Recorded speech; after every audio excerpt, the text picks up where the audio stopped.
Aunty Sheila's slipper punishment Scene 2. All of his Michael's mom's friends seemed to know he was still spanked, especially since Aunt Sheila talked about it so openly. Some of Aunt Sheila's friends seemed to go out of the way to embarrass him by asking direct questions about his last spanking. If that weren't enough, there was the demerit chart and slipper his mother hung conspicuously on the kitchen wall, again, just like my mother. If any visitor inquired, they always got a detailed explanation. Not that they needed any explanations. One side of the slipper had the words, "Michael's slipper," clearly printed in large black letters.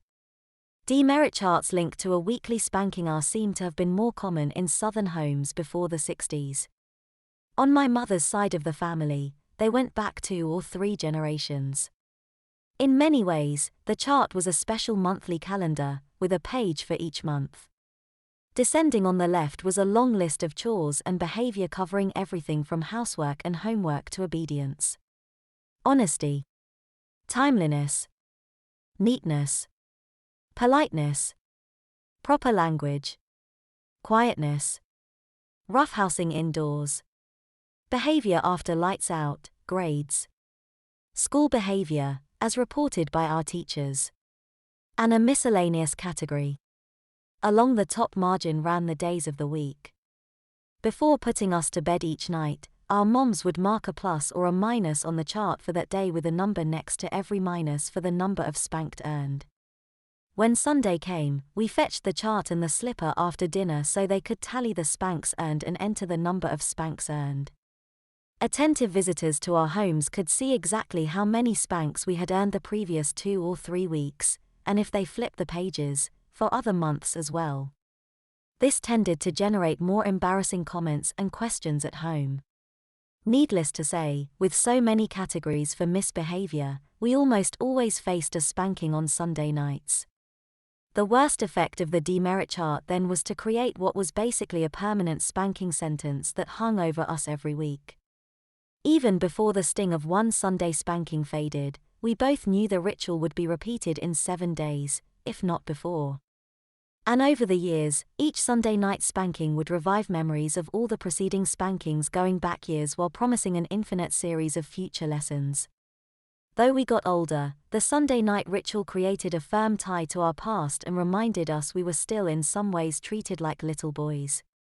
With the demerit chart hanging in full view in the kitchen, we were visually reminded of what to expect on Sunday at least 4 or 5 times a day.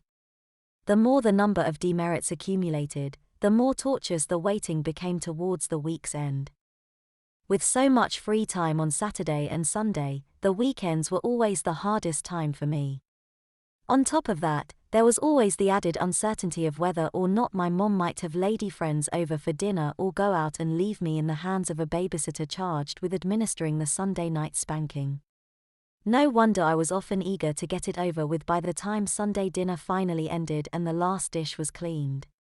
Sometimes, if my mom got distracted with something after dinner, the waiting would really get to me. On a number of such occasions, I eventually broke down and went to her myself with chart and slipper in hand to ask for my spanking. Even without the demerit charts and slippers, everyone in my neighborhood seemed to know about my spankings from conversations with my moms and gossip spread by my babysitters. Michael's situation wasn't much different. One reason I was so glad to go away to boarding school was that I would finally be at a school where no teachers knew I was still spanked. It was bad enough in elementary school to have teachers tell me I deserved a good spanking for something I had done and then listen while they called my mother to make sure I got one later that day. Despite such embarrassing routines, Michael and I accepted our punishments because our mothers always spanked out of love and made that clear whenever they put one of us over their laps. According to Michael, Aunt Sheila never spanked hastily or in anger and never without a good reason. If she felt his correction couldn't wait until Sunday night, she informed him in a firm tone that he had earned an extra bedtime chat and left it at that. Michael knew he would be put to bed early on those nights and that his mother expected him to take his evening bath directly after doing the dinner dishes. Despite 10 years of such bedtime chats with his mother, Michael almost always got butterflies in his stomach while taking his bath. After drying off and brushing his teeth, he reported to his room wrapped in a towel. By then, Aunt Sheila was always sitting on his bed with his special naughty boy jammies laid out beside her, the jammies he always wore on Sunday nights. This was a light blue, one-piece, sleeper outfit his mom had purchased at J.C.